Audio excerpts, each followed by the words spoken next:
Ipinaubayan na lamang ni Hanelet Avancenia sa Diyos ang kapalaran ng mga nasa likod ng iligal na pagkakaaresto kay dating Pangulong Rodrigo Duterte na humantong sa kanyang pagkakakulong sa International Criminal Court o ICC.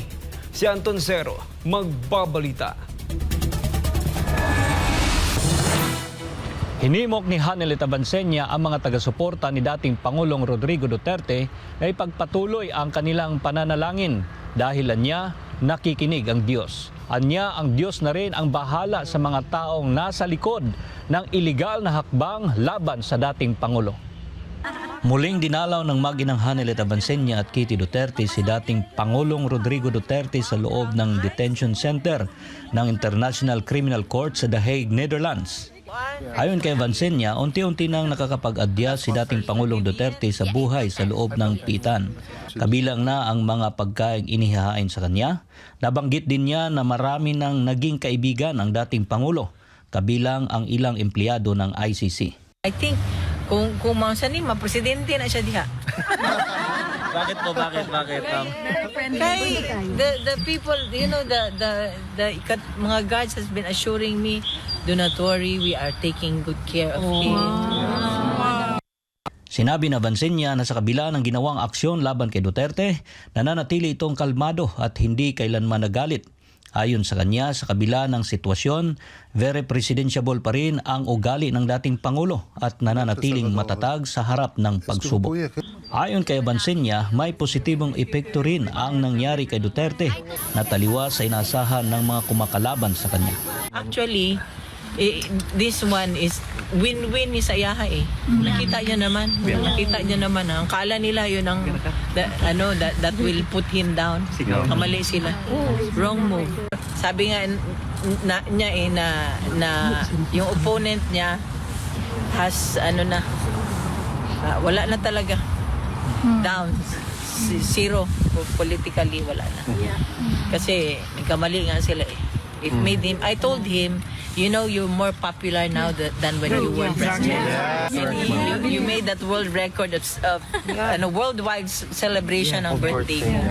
Muli namang inalala ni Avancenia ang mga sakripisyong ginawa ni dating Pangulong Duterte noong panahon ng kanyang panunungkulan. Anya, hindi kailanman naghangad ng personal na interes si Duterte. Ang tanging layunin nito ay mapaunlad ang bansa at mapabuti ang buhay ng mga Pilipino. All he cared for was about his country and about his countrymen. Alam niyo yan. This is the sacrifice for all of you to know what's really happening. At least nagkaroon tayo ng presidente na hindi nagkaroon ng personal interest. He did not think about, magbulsa siya ng enriching himself while he's there. He never, not one single, pag-isipan na gano'n. Ang sa kanya talaga is, he took his oath seriously na ginawa niya ang lahat para sa Pilipinas. Aminado si Avancenia na marami siyang katanungan sa Diyos tungkol sa sinapit ng dating Pangulo. To be honest with you, mangutana ko sa Ginoo, ko, nga naman Lord, ko, up to now I'm still, dagang ko question mark.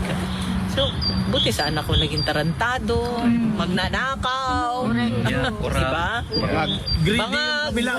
Greedy. Di ba? Wala tinarong wala wala nag-abuso katong time na kuan ka, wala na, there was no air about him na presidente siya. Sa kabila nito, ipinauubaya na lamang ni Avancenia sa Diyos ang kapalaran ng mga taong may kinalaman sa umano'y iligal na hakbang laban kay Duterte. I will just let God do the revenge for us. Yeah. Diyos, hindi nila maano yan, hanggang apo yan nila, hanggang apo ng apo nila, hanggang doon ang nila, hanggang doon ang parusa ng Diyos. So, Diyos nang bahala sa kanila. Hindi nila matakasan yan. They will never be given the chance by the Filipino people. Hinimok din ni Avancenia ang mga taga-suporta ni Duterte na ipagpapatuloy ang kanilang panalangin dahil niya nakikinig ang Diyos. Sa nakalipas na mga linggo, patuloy pa rin ang panawagan ng iba't ibang sektor sa Pilipinas at sa buong mundo na pauwi na si dating Pangulong Duterte sa bansa.